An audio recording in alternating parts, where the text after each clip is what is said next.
boom. Hey, we're back again. The Coon Prairie Ramblers with the KC and Luke and Melman. Still confabulating, still circled up, and we're going to continue on the same vein. More than a circle, we're in a triangular formation. Yeah. We're triangulating the wagons. Right. We're in somewhat of an isosceles. Making a tactical And movement. it's quite obtuse. Yes. Tactical movement? Yes. Or a strategic movement? No tickling movements. Uh-huh. Not in this group. Anyway, we were talking about concealed weapons. Is that what we talk about? We were. Yeah. My wife and I, we took... We were going to talk about something else. we're going to Well, never mind. We're back on guns We're now. going to move on. No, let's finish talking about something about concealed weapons. No. Now, we are by no means the final word on this, and you're not to go telling people this is what the Coon Prairie Ramblers told you. You did not hear it here. This is just a conversation between three eggheads. Confabulation is all it is. And it's not to be used in court Pontificating. when you've been arrested for your concealed weapon. Yeah, Don't call us as expert witnesses. No. We will not show You'd up. be in worse trouble if we we show will up. not testify. But That's right. Brother Luke had talked about carrying one in your vehicle, and a lot of people think you have to have a concealed weapons permit to carry a weapon in your vehicle. And in the great state of Florida, you do not have to have a concealed weapons permit, but you do have to carry it in a particular manner. You have to carry it in a way that it's not readily accessible. Yeah.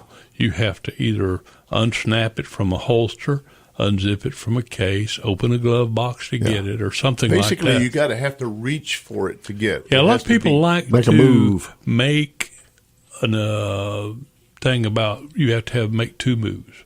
But that there's nowhere, that's a man-made thing. Yeah. Right. And That's a there's myth. nothing in the statute. Urban legend. There's Urban nothing in the rumor. statute about making two moves. It's just a matter that you have to have it secured in a manner that it's not just readily available. Right.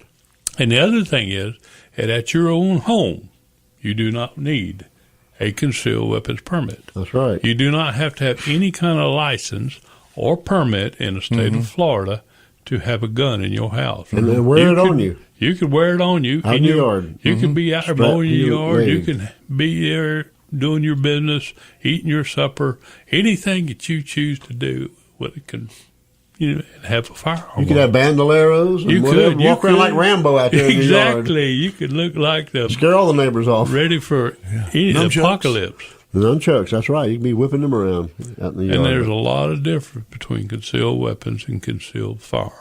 Dum, dum, dum, dum. Of course, you have to elaborate on that. Well, just a firearm is exactly that. It's a device that is used to propel a projectile from a barrel by the use of some propellants. As opposed to like knives, Nunchucks, throwing stars, tire irons. tire irons in your And back pocket. rednecks, if you have ever been in a situation, you know that a tire iron is a very good lethal weapon. Brass knuckles are out of the question. Brass knuckles. Nobody that's can a have no-no. them anywhere. Those are outlawed. How about lug nuts in your bandana? That'll do That it. can be a bar of soap. You can beat somebody down with a bar of soap. That's exactly. Not leave marks. Yep. Wow. Well, that was. They taught us about the your home being your castle, the castle defense or whatever. Right. And it said somebody crosses the plane of your home. That's through a window, through a door. You have the right to use deadly force, whether or not they're even armed. Yeah, but that's what the guy said. If you choose to, you do, but that needs a little bit more defining.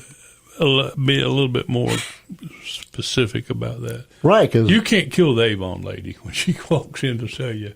but the Amway guy's okay. Yeah, Amway. Enough of that Amway stuff. Yeah, people with doing MLM. Well, whatever happens, MLM. if somebody does die, there's going to be a lot of paperwork. There's You ain't going to be kidding. a lot of... But if you don't kill them, yeah. there's going to be a lot of lawsuits. So Right, you gotta, yeah. Oh, gotta- yeah. Well, there still could be a lawsuit from their surviving It's better they be members dead of their family. than they be maimed for life. There's a lot of gray area because you could just get in an argument with somebody in your house and shoot them and kill them and say, well, they came in my house and whatever. But anyway, going back to what I was saying, it's breaking the whatever I said. Threshold. Of your house, coming in through window, through door, through your garage. The chimney. Garage chimney. You can kill Santa Claus. if it's your garage, it's attached to your house. And they're threatening you. But not your carport out there. You're threatening you, and you feel like your life is in danger. Mm-hmm. That's right. But you also need to consider imminent danger that it is. I mean, if it's a 8-year-old kid with a no weapon whatsoever, I mean, you better not shoot that kid. I mean, because you could have taken him into. Right. And they said if the bad guy's out there pounding on your door, you're not supposed to shoot through the door and kill him. Mm-hmm. No. He's got to come on the inside. Exactly. You can't kill anybody out on your porch. You say to the bad guy, turn the handle. You know. I said, let me slip you the key under the door. The key's under the mat. Come on in. I was working one night, and this is way before the days of cell phones, and I was out in the middle of nowhere, and I couldn't respond in any kind of timely fashion, and there was a drunk at our house beating on the door, telling Kathy to let me in. Oh, that was my it. goodness. There was no, like, I'm going to do this right. It was just let me in, and I told her, I said, tell him to go away, get away, tell him that you're armed and you have a shotgun. I wasn't able to call her and tell her that, but I was able to relay that through a dispatcher. Right. And I said, I told her exactly where a shotgun was in the house, a double-barrel shotgun that was loaded.